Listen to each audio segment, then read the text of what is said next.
Welcome. Today we're going to be talking about the herbs that you have been growing this year. As a new gardener, I didn't know what to expect when I was growing herbs, especially as we headed into winter. Would any of them survive? Did I need to do anything special? What should I even expect? Like many new gardeners, I learned as I went, but today I want to share with you what you can expect as you go into winter. Some of your herbs will actually survive outside, and that was a surprise to me when I was a new gardener. But some of them you may choose to bring inside, but there are some specifics you need to know if you want to do that. And others you're just going to say goodbye to and start them fresh next season like you do your peppers and tomatoes. So if you're growing rosemary, basil, thyme, oregano, mint, and many others, when we're finished, you will know exactly what to expect as we head into winter. Before we dig in, if you are ready to reflect on this past garden season and start dreaming about what's next, I have created a free 5-day garden audit email series just for you. Each day for 5 days, I'll guide you through one short practical reflection so that you can identify what worked, what didn't, and what to do for next season. You'll also have the option to join me for a live workshop on Thursday night. That's this Thursday night, where we will be digging deeper together, and that's only $15 if you'd like to add it on to the free workshop series. If you're listening to this when this episode goes live, that's Thursday, November 6th, and I would love to see you there. But you can sign up for the free email garden series at journeywithjill.net/audit. As we talk about herbs, what we're going to do is we're going to go herb by herb. We're going to talk about the life cycle of that particular herb, whether it is annual, perennial, or biennial. We'll talk about zone hardiness because some of these herbs are perennials, which means they should last over the winter, but it depends on how cold your winters get. We'll also talk about outdoor care, when and how to prune, if you do prune, and how you might overwinter some of these indoors if applicable. Let's first start with rosemary. Rosemary may be a plant that you're growing in your garden, and it is a perennial, which means in the right conditions, it's going to survive the winter. However, rosemary is considered a tender perennial, and it's most likely going to survive if you're in zones 8 through 10. Now, some cold hardy types can survive in zone 6 and 7 with protection. And for me, I'm technically in zone 8A, although we were 7B for many years. There have been seasons where my rosemary has lasted all winter with no problem, and there have been seasons where I've lost it. So rosemary definitely depends on how cold your winters get, especially if you're in a zone 7 to 8A. It may depend on this season. But let's say that it is going to stay outdoors for you. Rosemary needs to have excellent drainage. Soggy roots can kill faster than cold, so make sure that you don't overwater. But in zone 7 and below, mulch lightly after the first hard freeze, and then protect it if you can from drying winds. This is something that I saw in person a couple of years ago. I had a rosemary plant in my ground bed, and we were getting really cold weather coming in and really high winds. I think it was like around 0 degrees Fahrenheit. And I protected that rosemary by putting some sacks of leaves, some garbage bags full of leaves around the rosemary.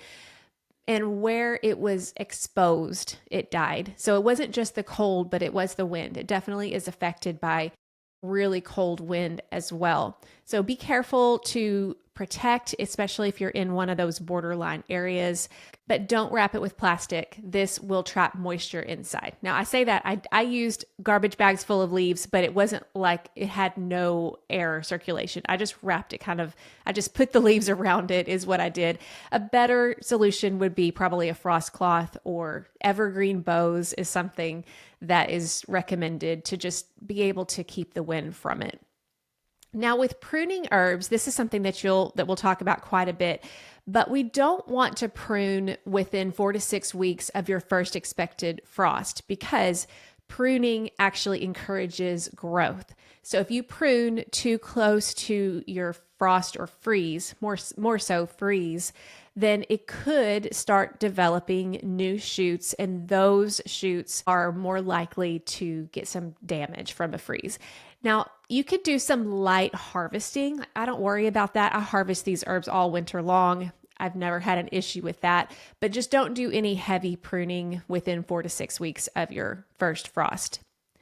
You can prune, and this is the case for any of your herbs, you can prune in the spring once you start to see new growth, because this is actually going to be good for the plant. It will help encourage even more green growth, and then you can shape it the way you want to, remove damaged wood. That's really good to do in the spring. Now, if you bring rosemary indoors, bring them in, obviously, as a potted plant before your first hard freeze.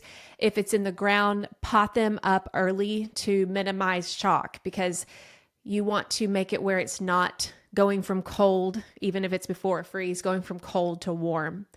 Rosemary indoors, I've never tried growing it indoors. I pretty much hope that it lasts all winter, and then if it doesn't, I buy a new one. But if you do want to bring it in, it does need some light, so put it either in a bright south-facing window or grow lights on for about 10 to 14 hours a day. They really like cool temperatures, like 50 to 60 degrees. So if you have a garage and a garage window, that might be a good idea. If it's inside, again, be careful not to overwater. Water only when the top inch of soil is dry.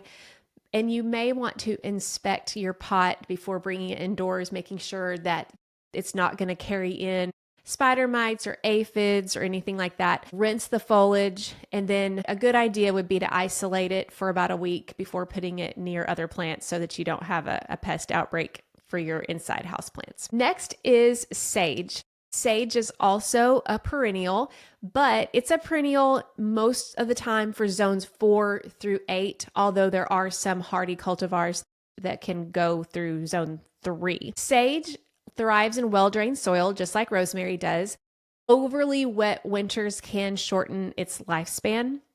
And what you'll want to do, like rosemary, is after your first frost or freeze, mulch, and that will help to stabilize the soil temperatures.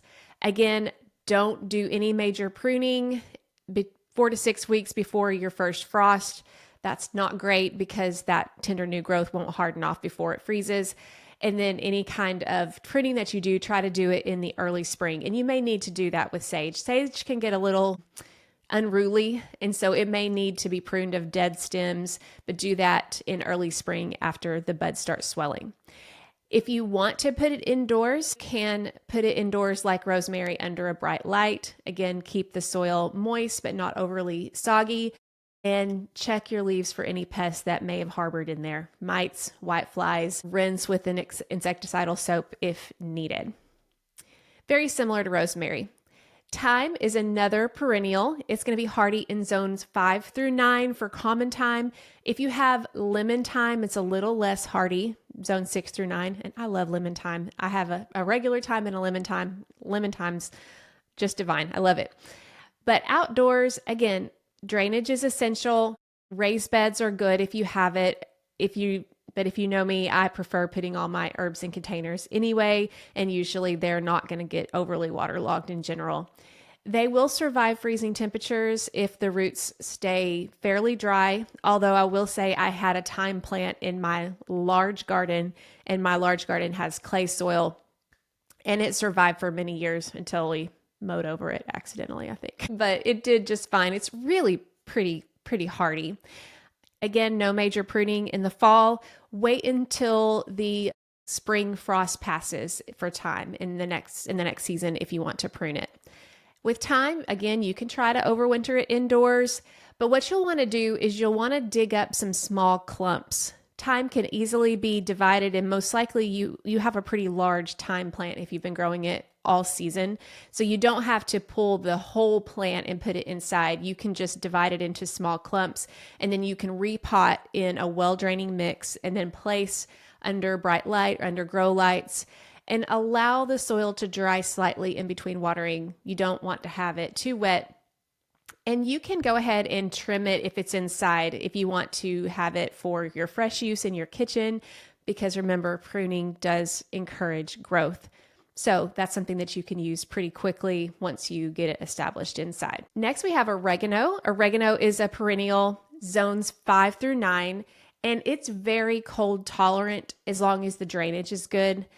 Again, I've had oregano in my containers with no problem. I've also had it in my regular garden, and it's pretty easy to survive the winter. Mulching a few inches before your ground freezes will help it to not heave with the ground freezing and thawing. So that would be something that you can do if you want. I don't ever do that in my containers here in Zone 8, but if you're in a colder climate, you might want to do that. In regards to pruning, I know we've talked about how we don't want to prune anything real heavy right before the frost. I will say that with oregano, I have harvested down to keeping 3 to 4 inches high throughout the winter, but harvesting to bring it in and drying it for winter use. I've done that and the plant has been just fine. So I don't think it's as sensitive to this. And that's mainly because it's probably not going to grow new leaves, new shoots over the winter anyway. So you can go ahead and harvest it, just leave about 3 to 4 inches high as you head into winter. So it'll have some stability to regrow in the spring. And when it does regrow, it's going to regrow from the roots. It's going to regrow from the bottom. It's not going to send out shoots like some of the other ones will. If you want to bring it inside, you can. It's very similar to the other ones. Bring it indoors, well-draining soil. You are probably going to have to divide it. You're going to have to just take a clump out because oregano, similar to thyme, it does spread. So you could just get a small clump and put it in a moderate-sized pot. Keep it in well-draining soil, and oregano actually does like water. So you can water it a little bit more than you would some of your others because it does enjoy that. Aphids and spider mites are the main pests indoors, so make sure to check under the leaves. You may want to rinse with a mild soapy water if you find them. Next, we have mint. This would be your peppermint, your spearmint, lemon balm, anything like that. This is perennial in zones 3 through 9, depending on the species. What you'll notice about mint is that it dies back to the ground after frost, and you may think that it's gone. I know that my peppermint typically has a little bit of growth that stays kind of green, but it's not lush green like you see in the spring, but it will regrow from the bottom also. It's in the same family as oregano. So in the spring, when it starts to warm up, you'll start seeing new growth coming from the roots. So just like oregano, I have also harvested mint as we head into the fall and winter so that I can have it for teas or however I want to use it. And so you can do that, and it's going to be just fine. You can also bring it indoors if you want. Just like with oregano, I would definitely just dig up a section of it and repot it. It does require bright light and consistent moisture. All the mints love lots of moisture, so don't let them dry out completely. I tried bringing in mint one time many years ago, and it did not work. I put it in a south-facing window and it just didn't make it, which was really kind of surprising because mint's like the hardest thing to kill, but it didn't work for me. I don't know if I didn't keep it watered or if the light wasn't good enough.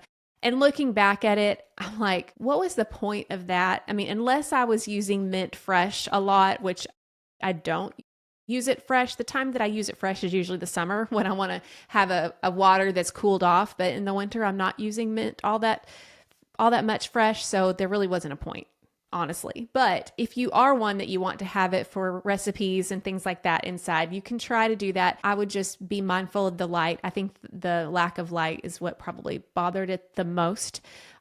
But since I haven't ever done it successfully, I don't really have a huge amount of advice. I'm sure there's stuff online you could look at, but theoretically, you can bring mint inside over the winter.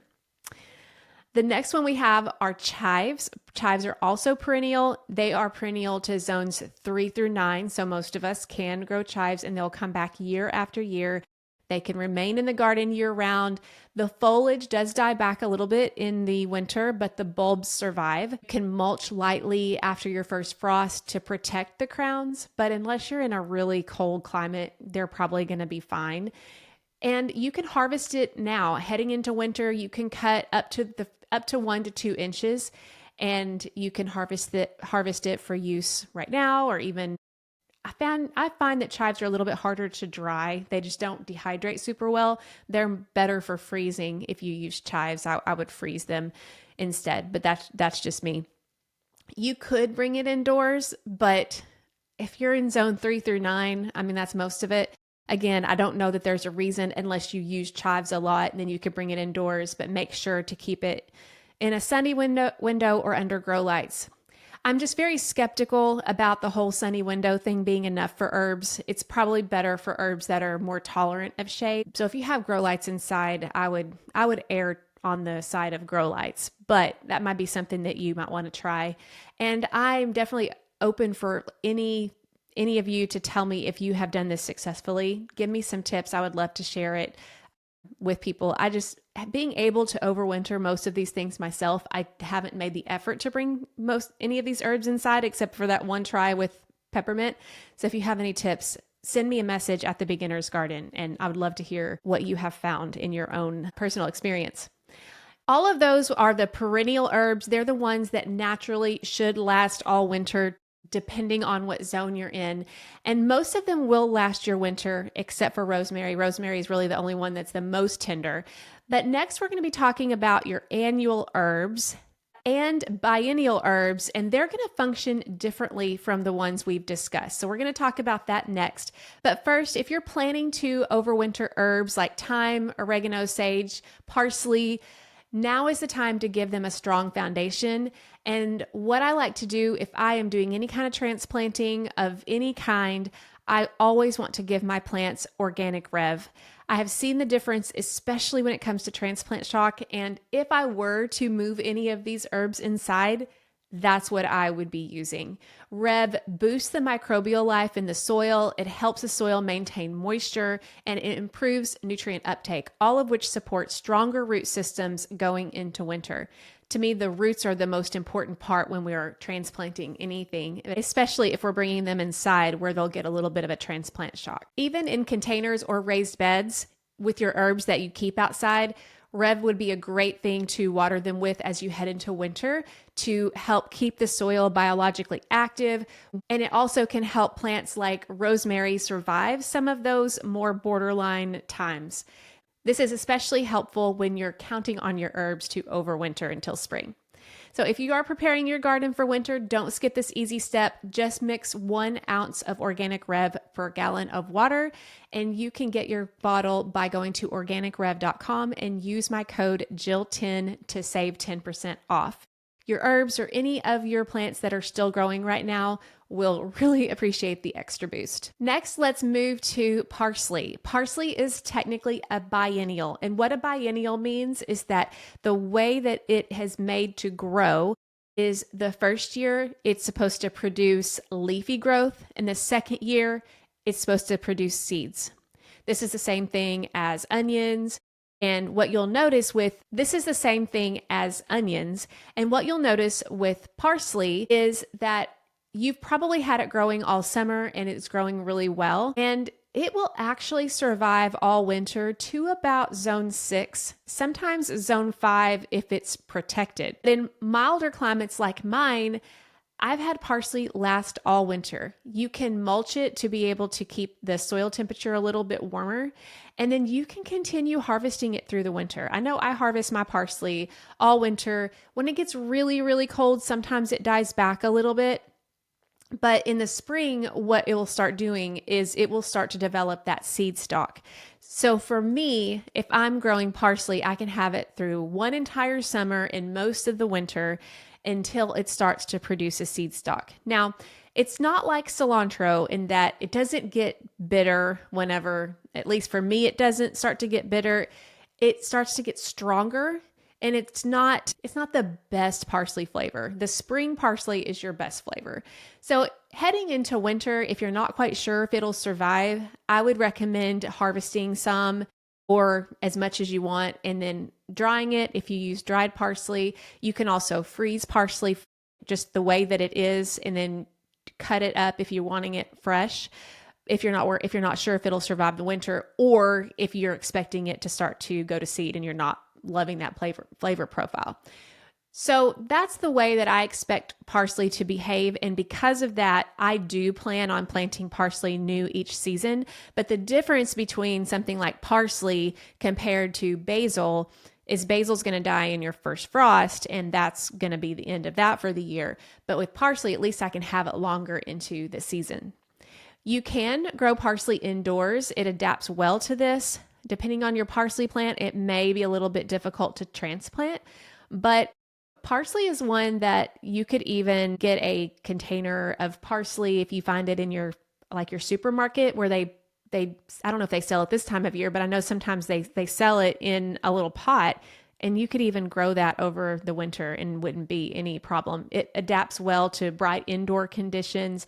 It does need consistent moisture and about 6 hours of light. So if that's something that you're interested in, parsley would be a good candidate for growing indoors. I mentioned cilantro.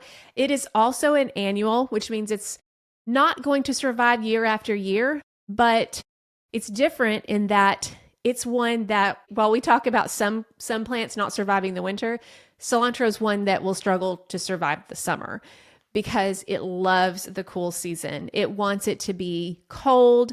And for me, for my climate, cilantro shines this time of year. I've had cilantro volunteer on its own, usually about October, and it will last all winter. It's hardy through the winter in zones 8 and 9 and sometimes zone 7. I've never covered it before. It does just fine. It's done fine in snow. It's done fine in like 0-degree temperatures. It doesn't grow super fast just because of the daylight, but it does survive, and it's really good in the winter. The problem is that when the days start getting warmer and there's lots of daylight in like January, February, March, depending on where you're located, it bolts quickly just because it doesn't like the heat. So enjoy your cilantro as you can right now if you have it in the garden. It's a good time to plant cilantro in the fall so that you can have cilantro over the winter. You can also grow cilantro indoors. And one thing that I have done that I've really enjoyed is grow cilantro microgreens. I have an episode about growing microgreens that I published last year that we can link in the description in the show notes. And that'll give you an idea of something that you can do over the winter. If you're not wanting to mess with cilantro in the winter, growing them as microgreens is a fun thing to do, especially over the winter. And it's more controllable, I would say, doing it as microgreens than it is outside. Finally, we have basil, dill, and any other warm season annual herbs. They are going to not do great in a frost or a freeze. Even I've had basil start turning black when it gets into the upper 30s even. It just does not like the cold at all. Basil would be pretty easy to grow inside, especially if you don't have a huge basil plant. I have one in my green stock that I planted late in the season that would be perfect to pot up into a larger container and bring inside. It does need a lot of light though, so this would be one you'd want to put under a grow light if you can, and it needs a lot of warmth. Now expect slower growth, and you could have some potential pest issues if you bring it in from outside, and use it as an experiment, not as a guarantee. But I have grown it indoors. When I was using my AeroGarden, I used that for basil, and it did really well. AeroGarden doesn't think they went out of business, so I haven't been using that as much lately. But what I can tell you is that basil will grow indoors pretty easily with enough light and water. Now that we have gone through the main herbs, let's talk about a few general tips that apply no matter what you're growing. And if you're listening to this and you're realizing that, hey, you just went through a whole lot of different things and I wasn't able to take notes, and you want some kind of a simple reference for when to plant each herbs and what zones they survive to, I've got a free herb planting cheat sheet that takes the guesswork out of the timing for planting your herbs for your specific location. It's just a 1-page quick reference chart that you could just print it out and refer to it when it comes to planting and growing your herbs. You can download it by going to the show notes and clicking on the link, and we'll get that to you to make it easier. But looking at some general care for these herbs, remember that drainage is everything. Cold and wet does not do well for your herbs. Now, if you're in a place where you get a lot of winter rains like I do, I have not had any issues with my containers. They've been a really good option. But like I said, I've had rosemary and thyme do fine in areas of my garden that haven't drained super well. So this might be something that you just keep an eye on. But if you have trouble with some of your herbs surviving or they rot, it might be a good idea to put them into a container. Mulching is a great idea, especially the cooler that you get. Mulch 2 to 4 inches around when your freeze hits, but that's not in, let's see. But I would be careful not to mulch it after a heavy rain because you don't want to trap too much moisture at the root level. Before a freeze, if you know a freeze is coming, this especially would be the case if your herbs are in containers, you might want to water deeply just to help them to make it through that first freeze. I've never really made the effort to do that, but it makes sense because I've definitely done that for some of my annuals. So if you're worried about your plants making it through, or if you have like right now, we're supposed to be nearing our average first frost date with no frost in sight, highs in the 80s, lows in the 60s. And then if we suddenly get a cold snap and it freezes, that's going to be hard for any plant. So that would be a great time to water your herbs before the freeze just to help them to be able to manage that. And finally, with your perennial herbs, many of your herbs are going to look dead over the winter, but if you know that they are typically pretty hardy for your zone, they're going to rebound, and they're going to rebound from, especially like your thyme and your peppermints, they're going to rebound from the crown, from the bottom up.